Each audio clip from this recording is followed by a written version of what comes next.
এ দুনিয়াদার পাগল আমার বাবারা, আর দুনিয়া দারুল মেহনে ওয়াল বালা, দুনিয়াটা হইল কষ্ট ক্লেশের জায়গা, বালা মুসিবতের জায়গা। বাজার এখানে যদি কেউ শান্তি চাও, কেউ কোনোদিন পায় না, কেউ কোনোদিন পাবে না। এ আল্লাহর বান্দারা, পর্দা আলে মা বোনেরা, এই ঠান্ডা, এই গরম, এই ছেলে কথা শোনে না, মেয়ে কথা মানে না, স্ত্রী কথা শোনে না, আবার স্বামীরা কথা মানে না। আরে অশান্তির কোনো শেষ নাই, শত্রু মিত্রর কোনো শেষ নাই। আহারে এরকম করতে করতে একদিন হঠাৎ তোমার বাড়ির দরজায় আজরাইল আলাইহিস সালাতু ওয়াস সালাম সিটি বাজাইয়া বসবে। দুনিয়ার সব নিয়ম অনুযায়ী থাকবে, তুমি আর আমি আর থাকবো না।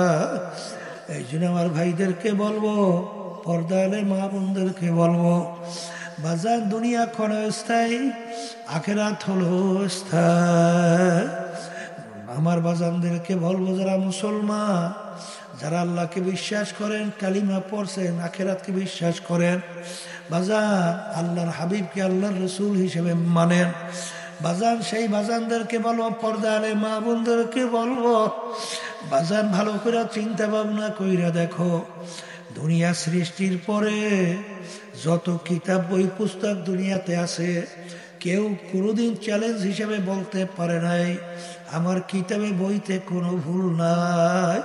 কিন্তু একমাত্র একটাই কিতাব দুনিয়ার মধ্যে, যার শুরুতে আমার মালিক চ্যালেঞ্জ হিসেবে বলছেন, যালিকাল কিতাব লা রাইবা ফীহ, এই যে কিতাব দেখো, এর ভিতরে ভুল সন্দেহ বলতে কিছু নাই।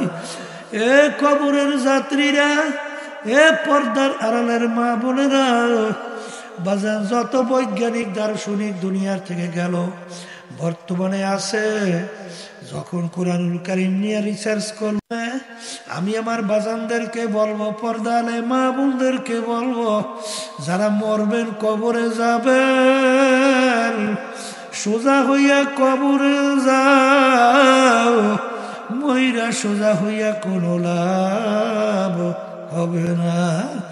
ওর সাপ তুই তো সোজা হবি, মইরা সোজা হওয়ার আগে আমার দাদা রহমাতুল্লাহ আলাইহি বলতেন, এ দুনিয়ার মানুষ, এখনো কোরআন এবং হাদিসের রশি গলায় লাগাও। বাজার যদি আলেম ওলামাদের কথা না শোনো, কিন্তু মনে রাখো, দাদাদের উদাহরণ দিয়ে বাংলা কথা বলতেন, জাল মারে, সব মাছ জালের খাইতে আটকায়, কিন্তু বাইন মাছ কিন্তু আটকায় না। ও মাটির নিচে যাইয়া ঠোঁটটা উপরে রাখে, যে জাল তুমি জেলে যত জাল মারো, তোমার জালে আমি আটকাবো না। কিন্তু জেলে ডাক দিয়ে বলে, বাইন মাছ রে, তোর কপাল ভালো, আমার জালে তুই ওর। ওদিকে নালে চল নিয়ে কোফাইতে কোফাইতে আসতেছে, যখন তোর কলিজার ভিতরে চলের গাদা ঢলবে, তখন তুই বুঝবি যে কত কষ্ট, কত কঠিন। আউযু বিল্লাহি মিনাশ শাইতানির রাজীম। বিসমিল্লাহির রাহমানির রাহিম। ইন্নাল্লাযীনা আমানু ওয়া আমিলুস সালিহাত কানাত লাহুম জান্নাতুল ফিরদাউসি নুজুলা। সাদাকাল্লাহুল আলিয়্যুল আযীম। আল্লাহ পাক রব্বুল আলামিনের দরবারে লাখো কোটি শুকরিয়া আদায় করতেছি। মহান রব্বুল আলামিন ফিতনা ফাসাদের যুগে এই ঠান্ডার মধ্যেও কষ্ট স্বীকার করে দুনিয়ার সমস্ত কাজ থেকে বিরত রেখে বেহেশতের বাগানের মধ্যে আমাদেরকে আসার বসার, দিনে আলোচনা করার, শোনার তৌফিক আল্লাহ দান করছেন। শুকরিয়া তান সবাই মিলে আলহামদুলিল্লাহ। লাইন শাকারতুম লাযীদান্নাকুম ওয়া লাইন কাফারতুম ইন্না আযাবী লাশাদীদ। আল্লাহ রাব্বুল আলামিন বলছেন, হে আমার বান্দা বান্দীরা, আমার পক্ষ থেকে নেয়ামত যখন পাবা শুকরিয়া আদায় করবা। শুকরিয়া যদি আদায় করো নেয়ামত আরো বাড়াইয়া দেব। নেয়ামত পাওয়ার পরে শুকরিয়া আদায় যদি না করো নেয়ামত তো বাড়ানো হবেই না, বরঞ্চ শক্ত আযাব তোমাদের উপরে চাপাই দেওয়া হবে। আব্বাজান দাদাজান চরমনের জমিনে ঘুমায় আস। আমার আব্বাজান বলতেন দিনী মাহফিলে প্রথম থেকে শেষ পর্যন্ত থেকে বাড়ি বিদায় হয়ে চলে গেলে আমল নামার মধ্যে কমপক্ষে হলো 50 লক্ষ নেকি, এর কম জমা হতেই পারে না। নিয়াত যাদের সহি, আল্লাহকে রাজি খুশির উদ্দেশ্যে যারা আসছে, রব্বুল আলামিন লক্ষ লক্ষ নেকি আমল নামায় দান। এত নাকি পাওয়া যাবে জানার পরেও আশেপাশে অনেক লোক এখনো আছে। সুযোগ ছিল, ইচ্ছা করলে মাহফিলে আসতে পারত। না আসার কারণ হিসাবে আব্বাজান রহমাতুল্লাহ আলাই বলতেন বুঝের অভাব, আর এই বুঝের জন্যই মাহফিলের ব্যবস্থা। এখন যারা মানুষ তারা কিন্তু বুঝবে, সেই অনুযায়ী নিজের জীবনকে গঠন করবে।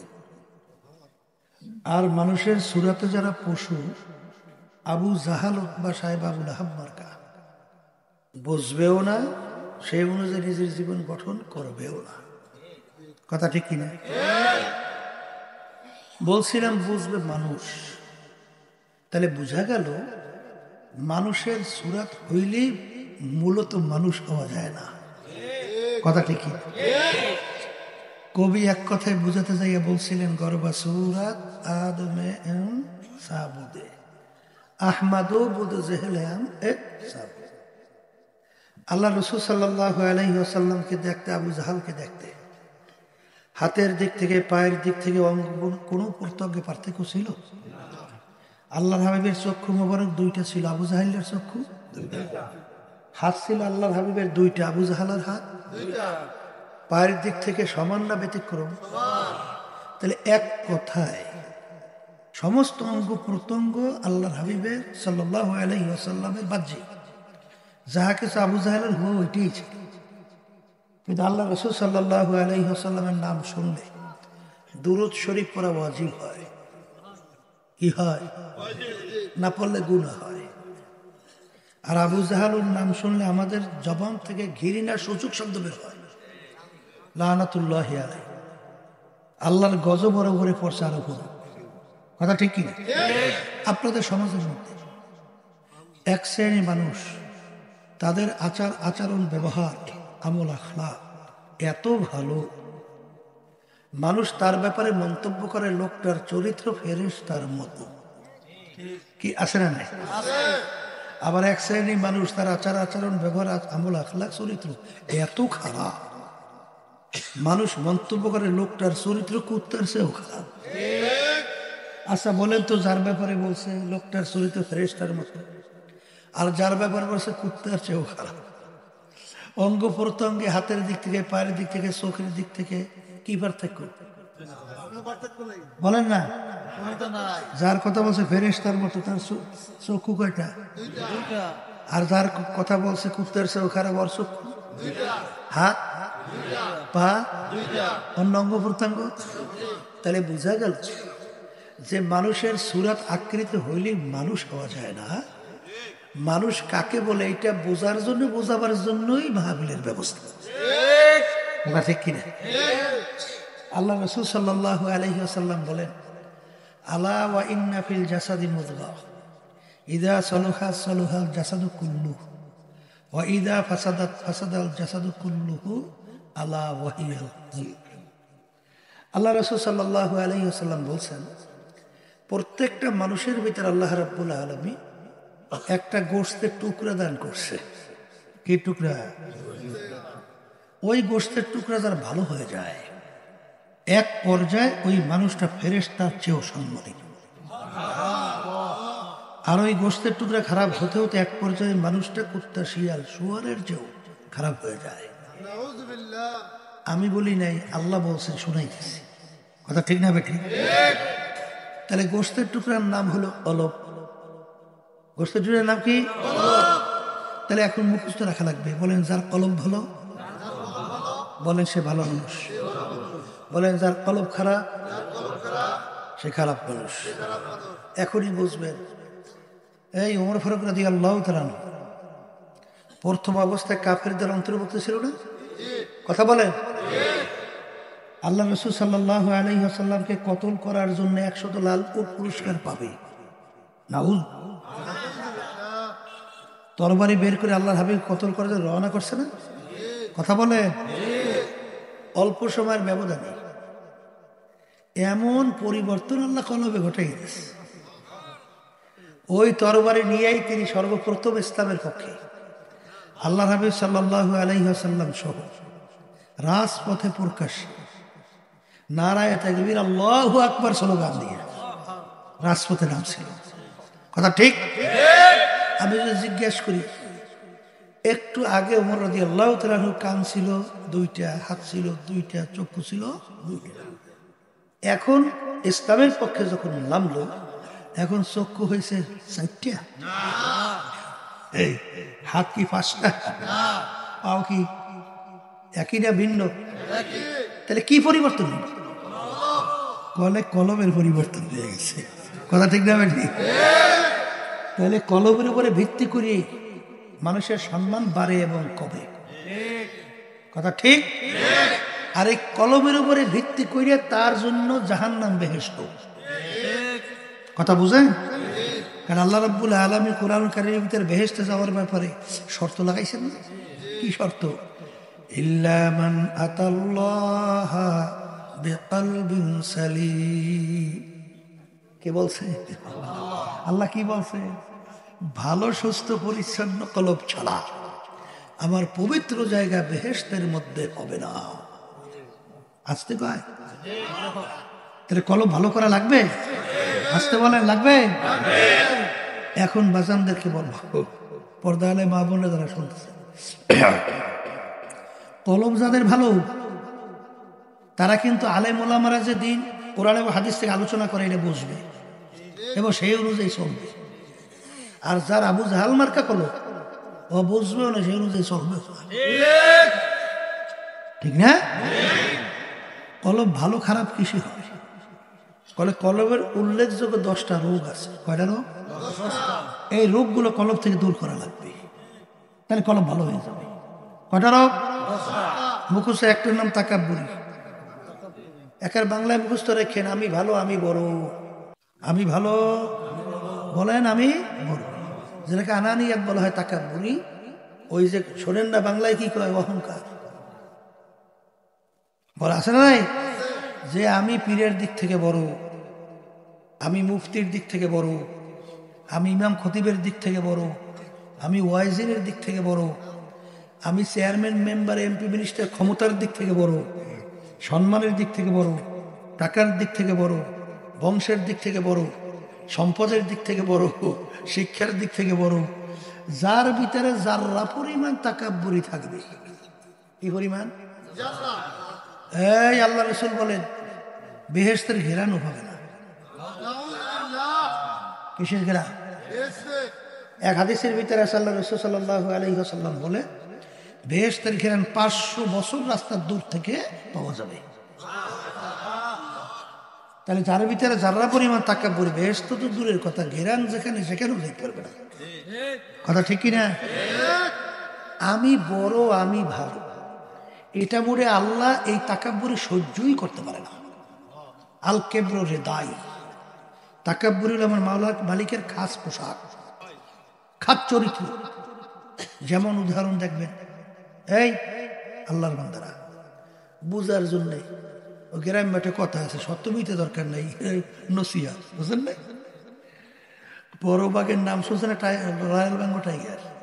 Royal Bengal, royal Bengal tiger, বিরাট বাঘ। আবার একটা বাঘের নাম শুনছেন চিতাবাঘ, মাইজা। কোন বাঘ? মাইজা। আর একটা হইল পাতিশ্রিকা। 3টে একত্রিত হয়েছে। 3 জনে একত্রিত হইয়া শিকারও করছে। শিকার পাইছে ও 3টা। কয়টা? একটা গাধা, আর একটা হরিণ, আর একটা খরগোশ। এই গোশের ভিতরে কোন গোশ মজা না? এখন বড় বাঘ বলতে আছে সীতাবাঘকে বন্টন কর। একসঙ্গে তো শিখে টিকে করিয়ে আসলাম, এখন বন্টন করা লাগবে না, ভাগ কর। এখন সীতাবাঘ চিন্তা করে গোশের ভিতরে মজার গোশ হইল হরিণের গোশ, ওইটা আমার ভাগে কিভাবে রাখা যায় এই কৌশল বের করতে হবে। এখন কৌশল বেরো করছে। কি কৌশল? মহারাজ, শরীর অনুযায়ী বন্টন। বুঝেন নাই কথাটা? মানে যার শরীর বড় হ্যার জন্য বাঘটাও কি বড়, যার মেজো মেজো ছোট তাই গাদাটা হইছে বড়, ওইটা আমনের বাঘে। আর হরিণটা হইল মেজো, আমার শরীর মেজো, ওইটা আমার বাঘ। আর পাতি চিকাল ছোট, খারগোশও কি ছোট, ওটা ওর বাঘে। এই বন্টনে বাঘ খুব খুশি হয়েছে না? আপনার এই যখন খুশি হয়নি, মেজাজ গরম, পায়ের রক্ত মাথায়। ওরে খবিস, তোর এত বড় সাহস, তুই আমাকে হরিণী গোশ না খাই তুই খাবি? খাওয়াবো, জনম খাওয়াবো। এই কই এমন থাবা মারছে, তা বাঘের থাবা বোঝেন তো, সীতা বাঘের চোখটুক বেরিয়ে গেছে, এখন থর থর করে কাঁপতেছে। এখন বলতে আছে পাতির শিকালকে বন্টন কর। পাতির শিকাল চিনতে করছে এক থাবায় চোখ বেরিয়ে গেছে, যদি আবার বেকায়দা করি আমার রুহই তো বের হয়ে যায়। এখন বন্টন করে, মহারাজ আপনার জন্য ভোরের নাস্তা হইল খরগোশ, আপনার জন্য দুপুরের খানা হইল হরিণ, আর আপনার রাত্রের খানার জন্য বাবা। তা তেনোটা কার বাগে? তেনোটা মহারাজের বাগে। মহারাজ খুশি নেবে, খুশি শেষ নাই। বলতেছে এত সুন্দর ভাগ তোরে শিখাইল কে? এটা বলে মহারাজ থাবায় শিখিয়েছে। কিন্তু শিখাইছে এখন মহারাজ খুশিতে পাকবা। বলতেছে তুই যখন আমার বরত্ব প্রকাশ করল, যা তোর উপরে আমি খুশি হয়ে গেছি, আমার কিচ্ছু লাগবে না, সব তুলে দিয়ে দিলাম না। তা আমার মালিক আল্লাহু আকবার, সর্বদিক থেকে বড়। যেই আল্লাহর বান্দা বান্দি সর্বক্ষেত্রে আল্লাহকে বড় হিসেবে প্রমাণ করতে পারবে, আমার মালিক সেই বান্দা বান্দির উপরে খুশি হবে। শুধু তাই না, তাই না কোথায় কোলে জায়গা দিয়ে দেবে। কথা ঠিক না? এরা কিন্তু হাদিসে কুচ্ছির ভিতরে আসছে, আনা ইন্দামুন কাসরাতিল কুলুব। আমার মালিক, হ্যাঁ আমার মালিক ভাঙ্গা দিলের কাছে থাকে। আমার মালিক এই যে নিজেকে নিজে গুনার কথা মনে করিয়া অপরাধী মনে করে, ওই বন্দাবান্দির দিলের কাছে, দিলের মধ্যে মালিকের রহমত গড়াইয়া গড়াইয়া জমা হয়। এই রোগটা দূর করা লাগবে না? আসতে কয় লাগবে। এই একটা রোগ। আর একটা রোগ হলো হিংসা, পর উন্নতি দেখে সহ্য করতে না পারা। এর নাম কি? এমন একটা রোগ, আল্লাহ রাসূল সাল্লাল্লাহু আলাইহি ওয়াসাল্লাম বলেন, আল হাসাদু ইয়াকুলুল হাসানাত।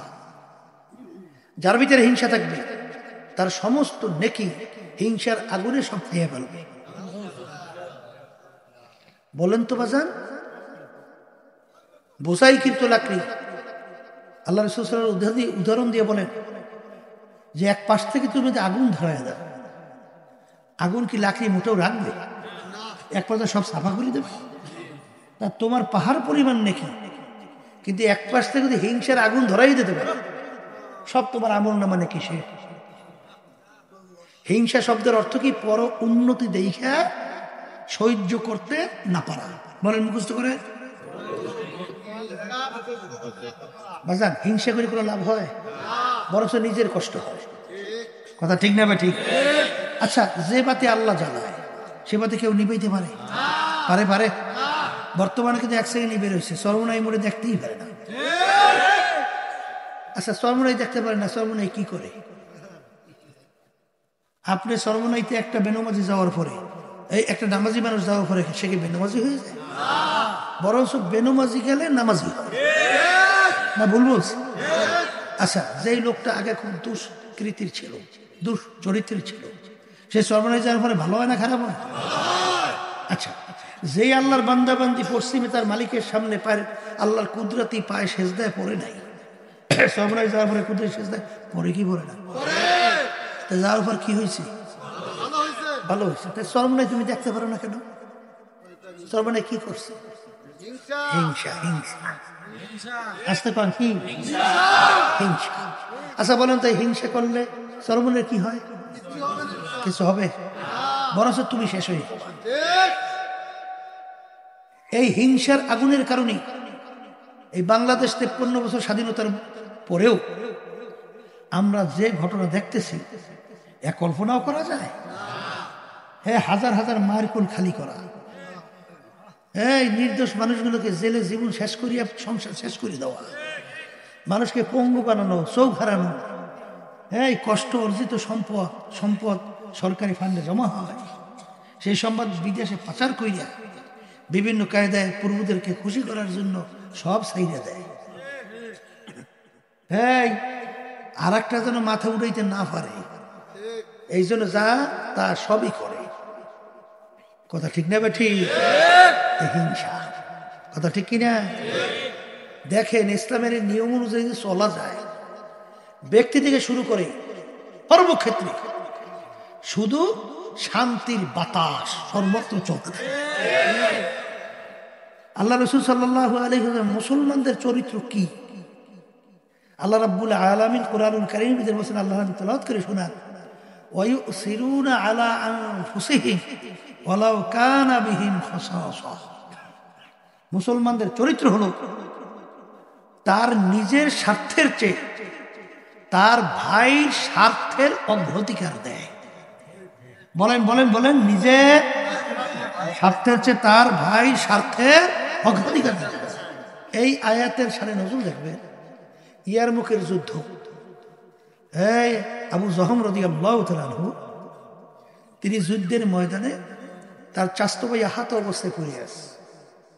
তার কাছে যাওয়ার পরে সে পানি পানি করে চিৎকার করতেছে। যখন তার কাছে পানি নিয়ে গেল, পানি পান করবে, এই অবস্থায় দূর থেকে আর এক মুসলমান সে পানি বইলে চিৎকার দিয়েছে।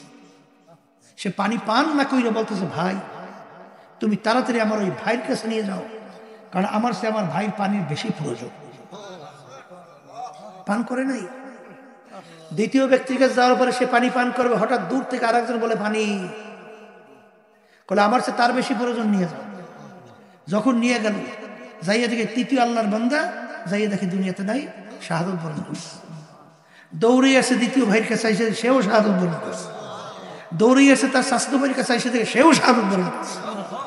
আল্লাহ রাব্বুল আলামিন আয়াত নাযিল করে, ওয়ায়ুসিরুনা আলা আনফুসিহিম ওয়ালাউ কানা বিহিম খাসাসা। মুসলমানদের চরিত্র নিজের স্বার্থের চেয়ে তার ভাই স্বার্থের অগ্রাধিকার দেয়। কথা ঠিক কিনা? এই একটা ইসলামের যে নির্দেশ, এইটা যদি পালন করে, কোথায় অশান্তি থাকে? একটু বলেন না, বলেন না, থাকে কোনো অশান্তি? সেখানে শান্তি আর শান্তি। এই রোগ দূর করা লাগবে। আর একটা রোগে হুব্বে যা হুব্বে মা, বলে মুখস্থ রাখেন বাংলায়, বলেন মালের মহব্বত, টাকার মহব্বত, সম্মানের মহব্বত, পদের মহব্বত, দলের মহব্বত। আল্লাহ রাসূল সাল্লাল্লাহু আলাইহি ওয়াসাল্লাম বলে, হুব্বুদ দুনিয়া রাসু কুল্লি খতিয়াতি। এই যে রোগটা সমস্ত গুনার মূল, বলে এই রোগটা কি? সমস্ত গুনার মূল। বলে তাকে দেখবেন, এই বর্তমানে বাংলাদেশে শতকরা 92 জনের মতো মুসলমান বসবাস করে না? এই দেশের ভিতরে বাংলাদেশের রাজধানী ঢাকা, বলা হয় কি মসজিদের নগরী। বাংলাদেশের ভিতরে মসজিদ মাদ্রাসার অভাব আছে? এই দেশের ভিতরে আজানের শব্দে বাচ্চাদের ঘুম ভাঙে না? আবার আজানের শব্দে বাচ্চারা মায়ের কোলে ঘরে যায় না? সেই দেশের মধ্যে ইসলাম নামক যে নীতি আদর্শ আল্লাহ পাঠিয়েছিল আমাদের শান্তির জন্য, সেটা পরাজিত না বিজয়? আর একটু আসতে বলে, আর একটু বলে, পরাজিত। তাই বিজয় কোনটা? মানব রচিত কুফরি তন্ত্র মন্ত্র। কথা ঠিক? এখন আমার বাচ্চাদেরকে বলি, অনেক মুসলমান নামাজ পড়ে না, এই সেজদায় কাকে খুশি করে? আবার মসজিদ থেকে বের হইয়া যারা এই মানব রচিত কুফরি তন্ত্র মন্ত্র বাস্তবায়ন করতে চায়, খুনি, গুমি, মিথ্যাবাদ, জুলুমবাজ, টাকা পাচারকারী, বিভিন্ন কায়দায় যারা আছে তাদের সঙ্গে জড়াইয়া তাদের পক্ষে স্লোগান দেয়। আবার স্লোগানের ধরনটা দেয়, আমার নেতার চরিত্র ফুলের মতো পবিত্র, নামাজ পড়ে না একক, দাঁড়াই দাঁড়াই করে প্রসাদ। কথা বলেন না কেন? হ্যাঁ, নেতার চরিত্র হলে ফুলের মতো, তাহলে কুত্তার চরিত্রটা কি? হ্যাঁ, তোমার নেতার চরিত্র যদি ফুলের মতোই হয়, কুত্তার চরিত্রটা কি? আল্লাহর বান্দারা, ঈশার নামাজের পরে বেতরের নামাজ পড়েন? আসতে এই বেতরের ভিতরে দোয়া পড়ে? কি পড়ে? সেই দোয়াই কোন ভিতরে কি পড়ছেন? ওয়ালা খালাউ ওয়ানাতরুকু মাইয়াবসুরুকা আল্লাহুম্মা ইয়াকা না'বুদু ওয়া লাকা নুসাল্লি। হে আমার মালিক, তোমার সঙ্গে আমি ওয়াদা করতেছি, যারা আপনার বিরুদ্ধাচরণ করবে, আপনার নাফরমানি করবে, তাদের সঙ্গে আমি সম্পর্ক রাখবো না। এই দোয়াটা কইরে টইরে মসজিদ থেকে নাই না, এখন শুরু করছে জলোকা। হ্যাঁ, নেতার বলে চরিত্র ফুলের মতো পবিত্র, ওরে টাকার পাচারকারী আর খুনি, ওরে মিথ্যাবাজ, ওরে জুলুমবাজ, ওরে সরকারি মাল লুটপাসকারী, ওরে বিভিন্ন সাদাবাজ। কথা কয় না?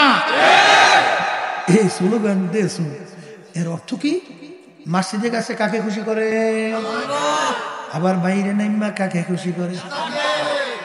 এই আল্লাহর বান্দারা, পর্দার মা বোনেরা শুইনা রাখো, আল্লাহ রাসূল সাল্লাল্লাহু আলাইহি ওয়াসাল্লাম বলেন, দুনিয়া এবং আখিরাতের সম্পর্ক কাজুল রাতাই, দুই সতীনের মতো।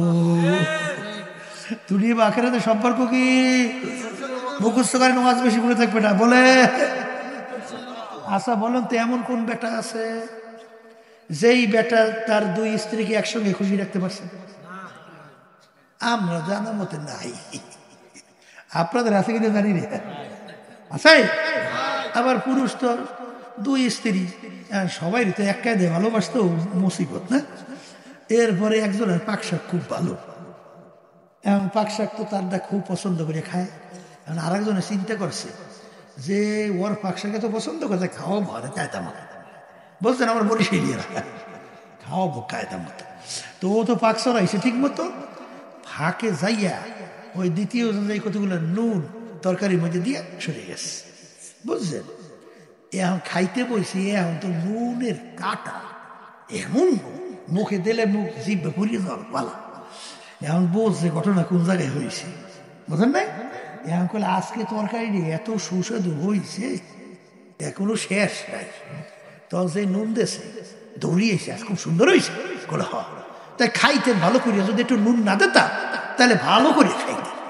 তাই বুঝলে কামটা কে করছে, জোরে আসেন। কথা বোঝেন না? বোঝেন না? কাজুল রাতাই, দুই সতীনের মতো।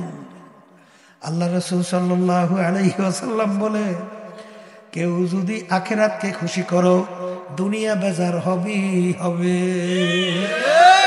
আবার কেউ যদি দুনিয়াকে খুশি করো, আখিরাত বেজার হবেই হবে। দুটোটাকে একসঙ্গে খুশি রাখা যায় না। এই জন্যই কবি বলেন, দুকিস্তি পর পারা, এই দুকিস্তি পর নেহাদানকে চেরা যায়। এই দুকিস্তি পর নেহাদানকে চেরা যায়, দুকিস্তি পর পারা দে না চেরা যায়। কথা বুঝেন না? এই দুই পা দুই নৌকার ভিতরে লাগাইছো, বুঝলেন? এখন দুই নৌকা যখন দুই দিকে সরে, তোমার পা তো দুই নৌকায় দেওয়া, তোমার পালা কি? মাঝখানে ভাইরা সেইরা, এছাড়া কোনো গতি আছে? ঠিক আমার বাজানদেরকে বলবো, যারা আখিরাতকে খুশি করতে চান, দুনিয়াকেও খুশি করতে চান, মাঝখানে সেরা সারা গতি নেই। কথা ঠিক? এখন এক শ্রেণী আমার বাজানরা আছে, শোনেন, হাদিসের মধ্যে আসছে আল্লাহ রাসূল সাল্লাল্লাহু আলাইহি ওয়াসাল্লাম বলে, কিয়ামতের ময়দান যেদিন অন্য কোনো ছায়া থাকবে না, আমি বলছি না, আল্লাহ রাসূল বলছেন, কোনো ছায়া, সেদিন একমাত্র আল্লাহ রাব্বুল আলামিনের স্পেশাল আরশের ছায়া ছাড়া অন্য কোনো ছায়া থাকবে না। আচ্ছা, সেদিন আল্লাহ রাসূল সাল্লাল্লাহু আলাইহি ওয়াসাল্লাম বলে 3-7 প্রকার লোকদেরকে, কয় প্রকার? আল্লাহ রাব্বুল আলামিন ডাইকা ডাইকা তার স্পেশাল আরশে ছায়া দান করবে। কয় প্রকার? এর ভিতরে এক প্রকার ওই আল্লাহর বান্দা বান্দি, হুব্বু ফিল্লাহ বুগযু ফিল্লাহ। এই মুখস্থ রাইখা নামাজ বেশি মনে থাকবে না। যারা দুনিয়ায় থাকা অবস্থায় সম্পর্ক মোহাব্বত রাখবেও আল্লাহর রাজি খুশির জন্যে, এবং সম্পর্ক ছাড়বেও আল্লাহর রাজি খুশির জন্যে। বলেন, সম্পর্ক রাখবেও কার খুশির জন্যে? ছাড়বেও। এই প্রকার লোকদেরকে আল্লাহ ডাইকে তারা আরশে ছায়া দান করবে। এক শ্রেণী আমার বাজানরা, বর্তমানে বাংলাদেশে শতকরা 92 জন মুসলমান বসবাস করে। এই দেশের ভিতরে প্রচলিত গণতন্ত্র, ধর্মনিরপেক্ষতাবাদ, সমাজতন্ত্রবাদ আছে না নাই? এই তাম দুনিয়ার ভিতরে আদর্শ বাস্তবায়নের লড়াই চলছে না? এই এর ভিতরে একটা সমাজতন্ত্র, তাদের স্লোগান জানেন তো? কেউ খাবে তো কেউ খাবে না, তা হবে না, তা হবে না। কেউ থাকবে 5 তলায়, কেউ থাকবে গাছতলায়, হবে না। সম্পূর্ণ ধোঁকাবাজি স্লোগান না? সব ধোঁকাবাজি না? যারা এই কমিউনিজম ওই বিভিন্ন দেশে, এই চীন সহ, তারা এই যে কমিউনিস্ট, এই যে সমস্ত, আচ্ছা যারা এই স্লোগান দিচ্ছে ওরা সব গাছতলায়? আর কেউ তো আর গাছতলায় নাই, সবই তো গাছতলায়। আচ্ছা না, স্লোগান দিয়ে দিয়ে ছোটবেলায় গল্প করছেন না? ওই যে ফিডে বানাই টেনে খাইয়ে লইয়া টুন টুনা টুন টুন পড়ছেন, মনে আছে তো? 2 ক্লাস ওই যে টুনটুনি পাখি, ও গাছে ডালে উঠে টুন টুন টুন টুন টুন, ঠিক না? এইসব ধোঁকাবাজি, এই স্লোগান চলে। রাশিয়ায় বিভিন্ন জায়গায় সমাজতন্ত্র, লেনিন, কার্ল মার্কস, মাও সুতো, এরাই নীতি প্রবক্তা।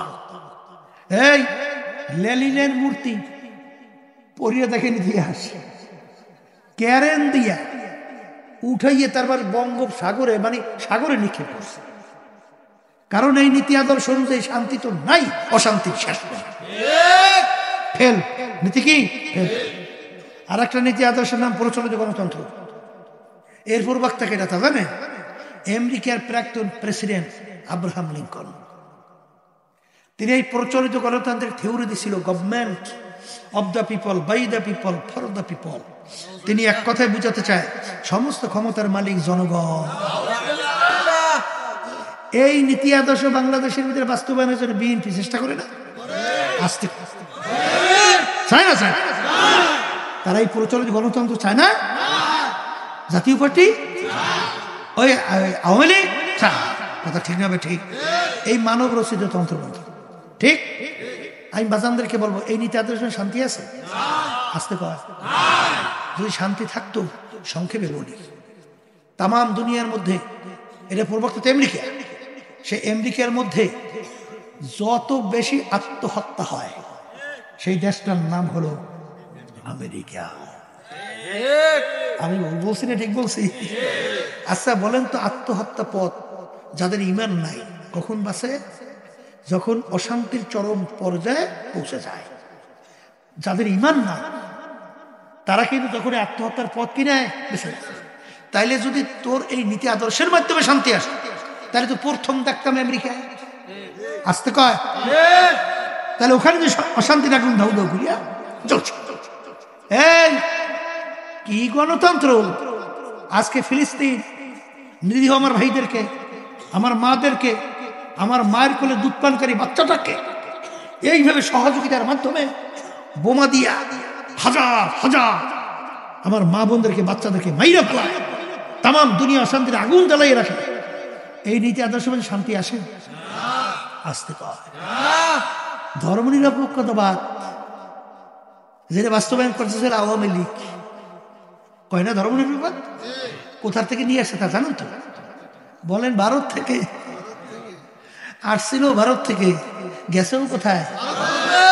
আর কাজ করছে কাগো আসতে কয় ও কইতে দিতে করেন নাকি? এই জন্য দেশে শেষ হচ্ছে। হ্যাঁ, এই শেষের নরেন্দ্র মোদী এখনো প্রধানমন্ত্রী যে শেষবারের মতো হইল, শপথ নিতে পারে নাই। এর আগেই চলে গেছে ভারতে, যাইয়া গোপনে, সংসদে আলোচনা নাই, জনগণ জানে না, গোপনে 10টা চুক্তি করে আইছে। কয় চুক্তি? শেষ পর্যন্ত তার মানুষ বলা বলে শুরু করছে, কি চুক্তি করছেন আমরা জানতে চাই। কি দেশকে দিয়েইল না কি করলো জানা লাগবে তো, আসতে কয়। শেষ পর্যন্ত হাজার মাহমুদ হচ্ছেন না, কইতে আছে সমঝোত সাক্ষ্য, সমঝোত 10টা চুক্তি। তার ভিতরে একটা আছে ট্রানজিট। আসলে ট্রানজিটের নামে ধোঁকাবাজি। ট্রানজিট বলা হয় আপনি এক দেশ পার হইয়া অন্য দেশে যাবে, এই মাঝখানে যে রুট ব্যবহার করবে এইটাকে বলা হয় ট্রানজিট। আর এই ট্রানজিটটা আন্তর্জাতিক আইনে বৈধ। কথা বোঝেন নাকি বোঝেন নাই? কিন্তু ভারত যে আমাদের দেশ থেকে প্রায় 250 কিলোমিটারের মতো রাস্তা, এই যে চুক্তিতে দিয়ে আসলো, যেখান থেকে শুরু করে অন্য জায়গায় ঢুকবে, এরপরে অন্য দেশে যাওয়ার কোনো রাস্তা না। অর্থাৎ তার দেশ থেকে তার দেশে ঢোকা, এটাকে ট্রানজিট বলেন, এটা করিডোর বলে। কি বলে? করিডোর। ওদিকে দেখেন 200-250 কিলোমিটার বা 200 কিলোমিটার রাস্তা দিয়ে দিল স্বার্থ ছাড়া ভারতকে। ওদিকে আমাদের ভুটান এবং এই বিভিন্ন দেশে পৌঁছতে মাত্র 17 থেকে 18 কিলোমিটার রাস্তা ট্রানজিট। এত ভাবে আমরা বাংলাদেশ যাওয়ার পরেও আমাদেরকে সেই ট্রানজিট কিন্তু দেয় না। এই চুক্তি করিয়ে আসছে। সেনাবাহিনী তাদের ভারতের থাকবে, কি নেয় বা না নেয় আমাদের বাংলাদেশের কেউ খবর লইতে পারবে না, জানতেও পারবে না। এই আইন করিয়ে আসছে, দেখতেও পারবে না। তাই যদি ভারতের সেনাবাহিনী আমাদের বাংলাদেশে ঢোকে আর দেশ থাকে। আমার আব্বাজান রহমতুল্লাহি আলাইহি দেখেন কত বড় তীক্ষ্ণতা। আল্লাহু আকবার। আওয়ামী লীগ যখন প্রধানমন্ত্রী হয়েছিল প্রথম 96-তে মনে পড়তেছে, তখন হাসিনা প্রধানমন্ত্রী না, ভারতে যাওয়ার পরে সিঁদুর লাগাইছেন, মনে আছে? আসতে পারে আমরা মুসলমানরা সিঁদুর লাগাই না? আহা কয় লাগান না? লাগাইছে সিঁদুর। আচ্ছা, সিঁদুর লাগাইয়ে বলছিল কি মুখ্যমন্ত্রী, মনে আছে? কি বলছিল? জিনিসটা বোঝেন নাই? এরপর বোঝেন নাই? হ্যাঁ, আমাদের দেশে প্রধানমন্ত্রী, সে বলে মুখ্যমন্ত্রী। এই ঘটনাটা কি? এই যে কয়েকদিন আগে 16ই ডিসেম্বর গেল না, কথা কয় না? ভারত কি আমাদের দেশকে স্বীকার করছে? কি বলছে? পাকিস্তানের সাথে ভারতের যুদ্ধ, মাঝখানে একটা দেশ জন্ম হয়েছে, কথা কয় না? কিন্তু যুদ্ধ যে আমাদের সঙ্গে হয়েছে এটা কিন্তু স্বীকার ভারত করে না, করে নাই, করেও। কথা ঠিক না? ঠিক। এরপরে কি হইল দেখেন, মুখ্যমন্ত্রী বলা হয় ভারতের প্রায় 25টার মতো প্রদেশ আছে। এক একটা প্রদেশে যে প্রধান থাকে তাকে বলা হয় মুখ্যমন্ত্রী। কথা বুঝলেন না? বুঝলেন না? আমাদের দেশটাকে প্রদেশ হিসাবে, অঙ্গরাজ্য হিসাবে সিকিম সহ বিভিন্ন কাজে স্বাধীন দেশ ছিল না, এগুলো সব এখন কি বানাইছে? কথা কয় না? অঙ্গরাজ্য বানাইছে না? এই কায়দা সব হয়ে গেছিল। যাই হোক, ওদের বেশি আলোচনা আমি যাবো না, এসে গেছে এই জন্য বললাম। কোন কথায় দেখুন, কথায় জেনে গেলাম।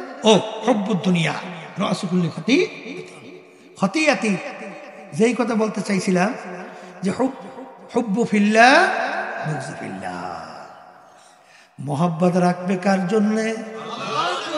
মোহাব্বত ছাড়বেও কার জন্যে? এই প্রকার লোক দেখে আমার মালিক ডাইকা তার স্পেশাল আরশে ছায়াদান করবে।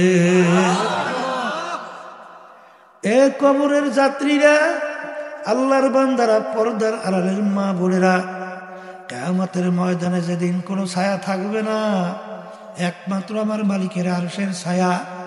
সেদিন মালিকের আরশের নিচে ছায়া কে কে যাইতে চান? হাত উঠান। আরশের ছায়া কে কে চান? আল্লাহ হাত উঠান, নারায়ে তাকবীর। আল্লাহ আপনি কবুল করেন। আল্লাহ তাইলে যদি আরশের নিচে ছায়া চাও, মোহাব্বত রাখবা কার খুশির জন্যে?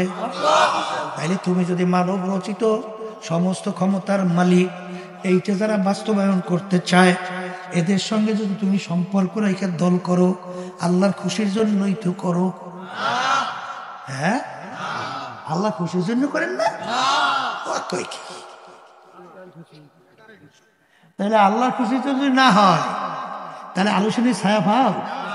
আসতে কয় না তো, পাও পাও পাওয়া যায় বাজার। অত সহজ মনে করলে হবে না। কোরআন এবং হাদিসের বাহিরে বেহেশতে যাওয়ার কোনো সুরাত নাই, রাস্তা নাই।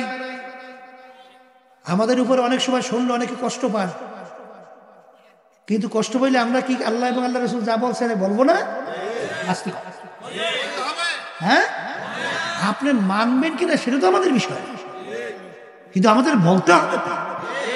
এই জন্য দেখবেন ওলামায়ে কেরাম বলে, ওমা আলাইনা ইল্লাল বালাগ, আমাদের দায়িত্ব হলো তোমাদের কাছে পৌঁছানো। এ তোমরা মানবে কি না মানো এটা আমাদের বিষয়, এটা বুঝবো আল্লাহর সঙ্গে। তার সঙ্গে এই জন্যই তো আমরা বলি, আমাদের রাগ করিয়েন না বাজার, রাগ করে কোনো লাভ নাই। বলে হুজুর ভুল বলছেন, এটা ধরাই দেয়।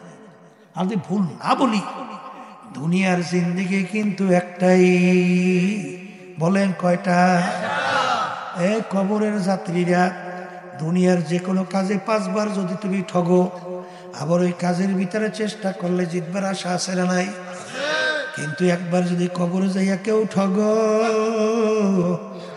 আর দ্বিতীয়বার দুনিয়াতে আইসা জিতবার দ্বিতীয় আর কোনো সুযোগ নাই। জোরে কোন আছে? যদি নাই থাকে, আর দুনিয়া মাজরাতুল আখিরাহ, এই দুনিয়াটা হইল আখিরাতের সম্বল সম্পদ কামাই করার জায়গা।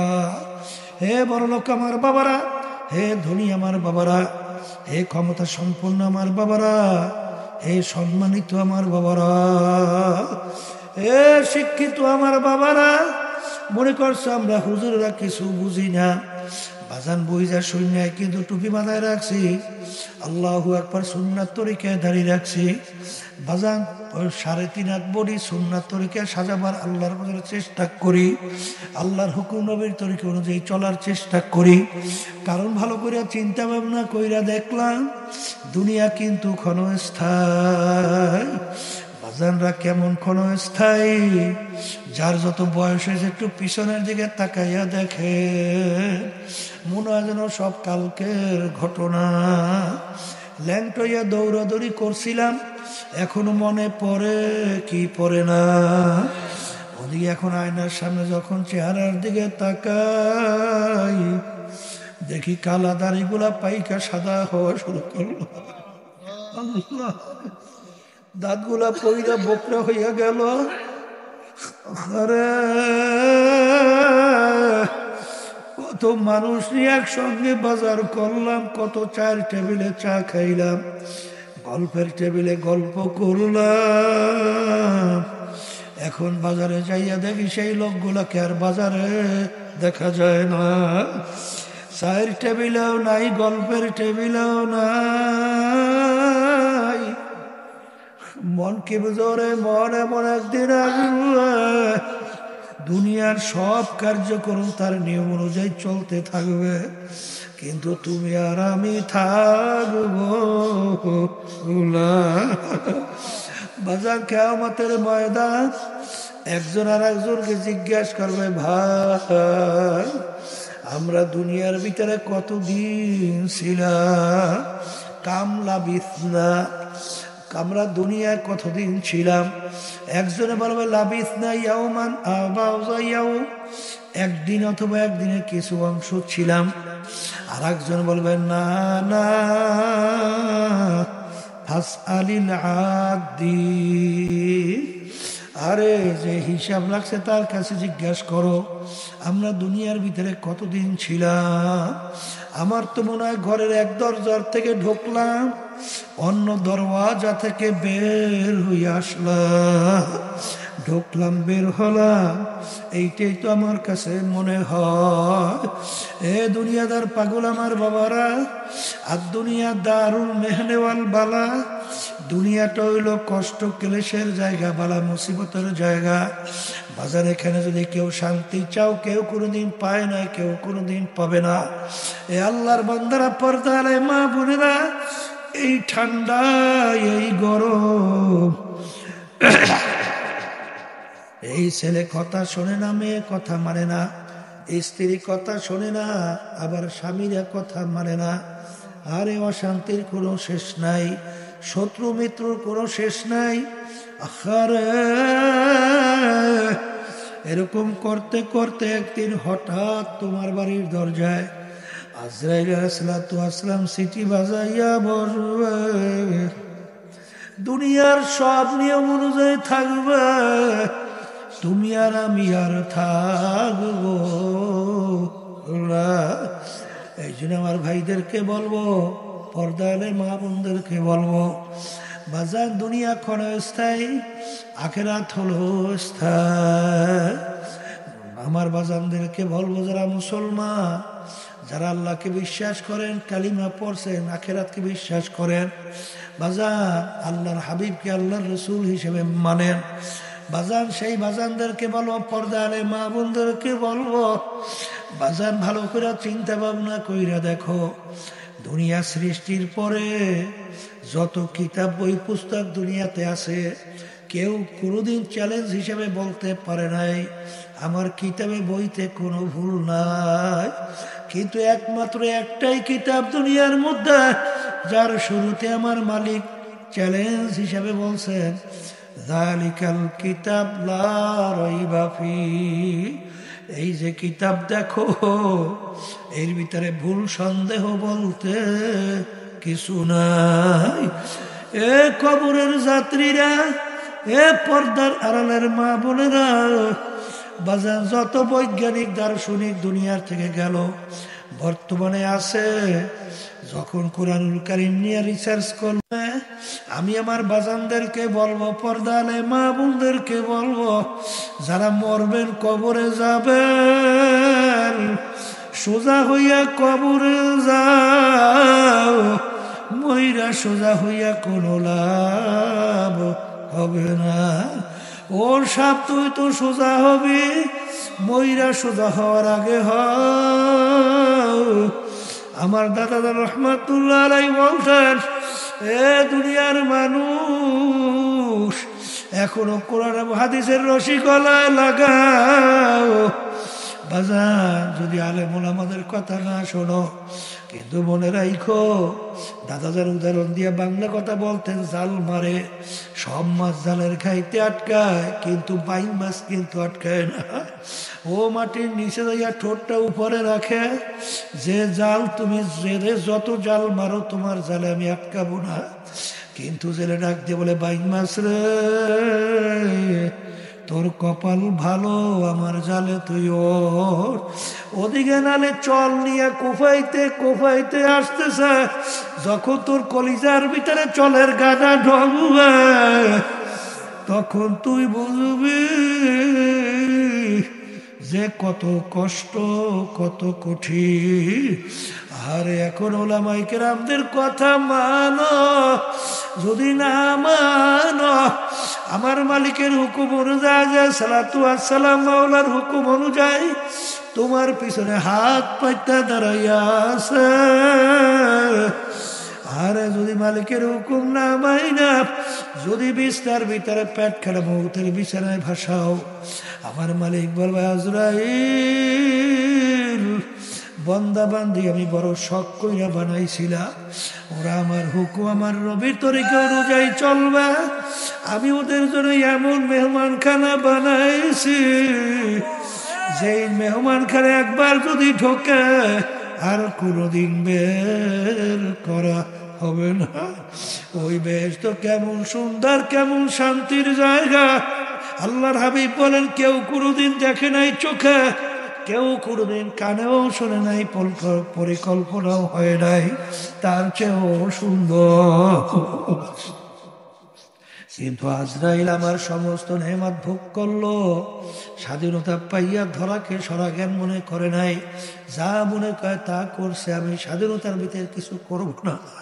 পরীক্ষার হলের মধ্যে ছাত্রছাত্রী পরীক্ষা দেয় 3 ঘন্টার জন্য, স্বাধীনতা, যা মনে করে তা লাগবে, বাধা দেওয়ার কোনো আইন নাই। তাইলে আর পরীক্ষার হল থাকে না। আমার মালিক আমাকে দুনিয়ায় পাঠাই আমার মালিক ঘোষণা করলেন, আমহিল হুম রুয়াইদা, তোমাদেরকে আমি স্বাধীনতা দান করলাম, ঢিল দিলাম। কেন? লিয়াবলুয়াকুম আইয়ুকুম আহসানু আমালা, পরীক্ষা নেওয়ার জন্য। কে আমার হুকুম অনুযায়ী চলো, কে আমার হুকুমের বিরুদ্ধাচারণ করো। যদি আমার হুকুমের বিরুদ্ধাচারণ করো, তুমি তাকাইয়া দেখো, আমি ফেরাউনকেও কিছু বলি নাই, নমরুদকেও কিছু বলি নাই, সাদ্দাতকেও কিছু বলি নাই, তোকেও আমি কিছুই বলবো না। কিন্তু মনে রাখি, যদি মৌতের বিছানায় পেটখানা ভাসাও, আজরাইল সালাতু ওয়াসসালামকে মালিক বলবে, আজরাইল নাফরমান আমার সমস্ত নেয়ামত ভোগ কইরা আমার হুকুম মানে নাই, ওকে জাহান্নাম না দেখাইয়া মৌত করিও। নাফরমান স্বপ্নের মতো দেখতে থাকবে, জাহান্নামের দরজাগুলা টাস টাস কইরা খুইলা যাবে, জাহান্নামের আগুনগুলা ধাউ ধাউ করে জ্বলে, জাহান্নামের সব বিশ্বগুলা তারাইয়া ঘুরাইয়া তাকাইয়া থাকবে। ওদিকে আজরাইল সালাতু ওয়াসসালাম আসবে, তার মাথা আসমানে, পাও তার জমিনে, দুনিয়া জোড়া তার শরীর, এক হাত মাশরিকে এক হাত মাগরিবে, নীল রঙের দিঘির মতো 2টা চক্ষু, শরীরের ভিতরে লম্বা লম্বা কালো কালো কতগুলা পশম, প্রত্যেক পশমের গোড়া দিয়ে আগুনের জিহ্বা বাইরেতে থাকবে। এই অবস্থা দেখা নাফরমানের রূহ তুদার বের হতে চাবে না। 360টা মাকামের ভিতরে পালাপালি করে। আজরাইল সালাতু ওয়াসসালাম ধমক দিয়ে বলে, ওরে খবীর, আজীবন আমার মাওলা নেয়ামত ভোগ কইরা আমার মাওলার হুকুম মানো নাই। আমার মালিকের হুকুম তোকে ধৈর্য নেওয়ার জন্য। এই কথা বইলে যখন রুটাকে খপ কইরা ধরবে, ধৈর্য যখন টানবা, কলিজার রগগুলা সেইরা সেইরা নিয়ে চইরা যাবে। এখন তাকাইয়া দেখো, কোথায় তোমার টাকার গরম, কোথায় তোমার ক্ষমতার গরম, কোথায় তোমার বিল্ডিং, কোথায় তোমার সুন্দর গাড়ি। বাজান ফরিদপুর গেছিলাম, বড় এক ধনী মানুষ মারা যাওয়ার পরে ঘরের থেকে ডাক দিয়া বলে, তাকে রাত্রে ঘরে রাখা যাবে না, ছোট ছোট বাচ্চারা মরা লাশ দেখলে ভয় পাইবে। বাজান মসজিদের থেকে খাট বের কইরা খাটের ভিতরে উঠাইয়া সারা রাত্র মসজিদের বারান্দায় নিয়ে ফেলাইয়া রাখছে। ওর কষ্ট করা টাকার কামাইয়ের বাড়ি ওকে জায়গা দেয় না। বাজান কার জন্য সম্পদ রেখে যায়? সন্তান যদি দিনদার নামাজি আল্লাহওয়ালা না হয়, তোমার কবরের পাশে যাই যে একটু সালাম দিবে, তাও বুঝি তোমার কপালে জড়বে না। এই জন্য আমার বাজানদেরকে বলবো, যেই মামলার তদবির নাই তার কিন্তু খালাস নাই। এই জন্য আল্লাহর ওলিদের ইতিহাস পড়লে দেখবে, সাহাবায়ে কেরামদের ইতিহাস পড়লে দেখবে, বাজান তারা কিন্তু কানতে কানতে মাওলার কবরে চলে গেছে। গুনার পর গুনাহ করতেছে, কই তোমার আমার চোখে পানি নাই, চোখের পানি ছাড়া কিন্তু জাহান্নামের আগুন ঠান্ডা হবে না। এই জন্য আমার ভাইদেরকে বলো, পর্দালে মা বোনদেরকে বলবো, যারা আজকে দুনিয়ার স্বাধীনতা পাইয়া পরীক্ষার হলের মধ্যে বিভিন্ন দুনিয়ামুখী কুফুরি তন্ত্র মন্ত্র বাস্তবায়নের সঙ্গে জড়াইয়া দল করেন, আমি সেই বাজানদেরকে বলো, পর্দালে মা বোনদেরকে বলবো, আমার মালিক কোরআনুল কারীমের ভিতরে বলছেন, ইয়াউমা নাদউ কুল্লা উনাসিন বিইমামিহিম, কিয়ামতের ময়দানে আমার মালিক প্রত্যেকটা মানুষকে তার দলের নেতা নেত্রীর সঙ্গে ডাকবে। ডাইকে আমার মালিক বলবেন, তোর দলের নেতা নেত্রী যেদিকে যায় ওদের পিছনে পিছনে সেই দিকে যাও। এক কথায় তোমার নেতা নেত্রী যেখানে জায়গা তোরও সেইখানে জায়গা। এই জন্য আমার ভাইদেরকে বলো, পর্দা আলে মা বোনদেরকে বলবো, কেউ আশায় থাইকো না রে বাজার। মুসলমান বলতেই মন চায় গুনার থেকে ফেরবে না, কের কাজ করবে, আমার মালিকের হুকুম অনুযায়ী চলবে, আল্লাহর হাবিবের তরিকা অনুযায়ী চলবে। কিন্তু শয়তান এবং নাফস তোমার আমার পিছনে শত্রু হিসেবে কাজ করে, তোমাকে আমাকে বাজান গুনার ভিতরে উদ্বুদ্ধ করে, গুনাহের থেকে ফিরিয়ে রাখে। এই গুনার থেকে ফেরার জন্য, শয়তান এবং নফসের ধোঁকার থেকে বাঁচার জন্য আমার মালিক তোমাকে আমাকে হুকুম করছে, ওয়াকুনু মা'আস সাদিকিন, তোমরা সাদিকিন বান্দাদের সঙ্গী হইয়া যাও। এই জন্য আমার বাজানদেরকে বলবো, আমার দাদাজান রহমাতুল্লাহ আলাইহি বলতেন, যার মুরব্বি থাকে না তার মুরব্বি হইয়া যায় শয়তান। এই জন্য আমার বাজানদেরকে বলবো, পর্দারে মা বোনদেরকে বলবো, যাদের চরমনাইয়ের তরিকা ভালো লাগে তাওবার ভিতরে নিয়াত করেন। আর যে চরমনাই বর্তমান পীর সাহেব হুজুর চরমনাই, তার কাছে মুরিদ হয়ে গেলাম। আর যাদের চরমনাইয়ের তরিকা ভালো লাগে না, যে কোনো সহি তরিকায় যান, মালিকের পাগল হন, দুই চোখের পানি নিয়ে কলম নরম কইরা আল্লাহর হুকুম নবীর তরিকা অনুযায়ী চইলা তারপর কবরে রওনা দেয়।